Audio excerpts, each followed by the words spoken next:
We would like to continue working with the review problems. A 2-pound bag of assorted candy contained caramels, mint patties, chocolate squares, nut clusters, and peanut butter taffy pieces. And we've constructed a pie chart here. We just have to remember, look at the color to match it. So this is our caramels.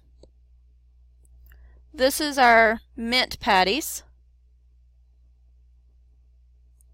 And if you'll notice, once you find one, it goes clockwise. So this is our chocolate squares.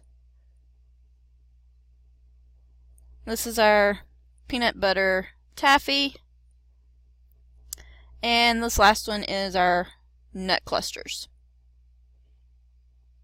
This way you can see it even if it's in black and white. Okay? What type of candy appears most in the assorted bag? So if we look at the one that occurs the most, that's our largest percentage, which is the caramels. So caramels appear the most in the assorted bag. Which one appears the least? So we're looking for our smallest percentage, which is going to be the peanut butter taffy. So peanut butter taffy appears the least. Which candy has the same amount? So if we look here, mint patties and nut clusters appear about the same amount of times. So mint patties and nut clusters appear about the same amount of times. If a bag contains 400, so our total is 400 candies, how many nut clusters would be in the bag? So we're talking about nut clusters, which is 19%. So we want 19% of 400. There's a couple of different ways to do this. Many of you have worked with percent proportions before, and so I can put 19 over 100 is equal to my total, and I put the x up here and I solve this way. Or I can take 19%, change it into a decimal, so that's 0.19, and I multiply it by my total. Either way, I'm going to find that there are 76 nut clusters in the bag of 400. So if the bag contains 400 candies, there are about 76 nut clusters in the bag.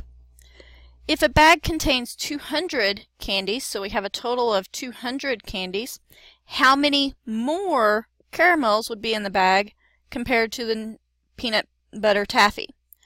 So we need to look at peanut butter taffy as 18% and the caramels, which is 23%.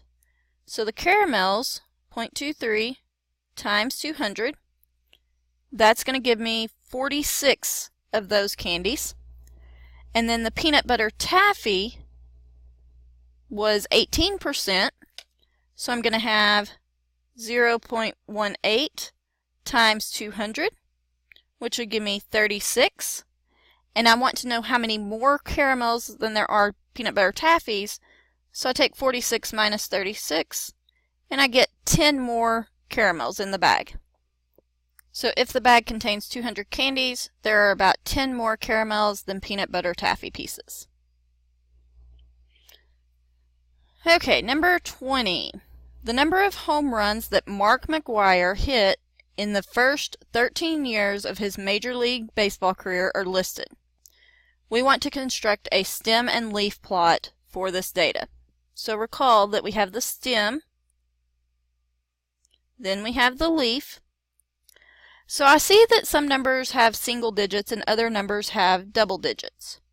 My last digit has to go in my leaf portion. So this one technically has a leading digit of 0. This one has a 0. This one has a 0. So I'm going to start with 0. I notice that I have to go up to at least 4.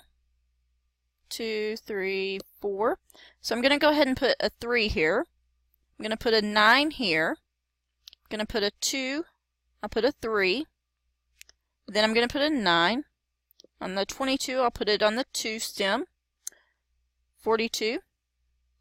9, 9, 39. 52, so I have to add 1. A 58. And I've got a 70, so I have to add a 6 and a 7. and I'm going to put a 0. Now I am not finished because notice these are not in order from smallest to largest. Remember, the leaf, as it comes out from the stem, has to go from small to large. If you have a double stem and leaf, the smallest one is closest to the stem. So my final stem leaf plot, I'm still going to go from 0 down to 7 as my stems. And then on the 0, I have a 3, a 9, and a 9. On the 1, I do not have anything, so I'm just going to leave it blank. On the 2, I have a 2. On the 3, I have a 2, a 3, a 9, and another 9. Notice I'm trying to line each one of these up. On the 4, I have a 9 and a 2, so I need to put the 2 first and the 9 second. On the 5, I have a 2 and an 8. On the 6, I have nothing, so I leave it blank. But I can't skip it. I have to leave it blank. And on the 7, I have a 0. This is our stem leaf plot. Because again, remember that the leaf has to be the smaller one attached to the stem.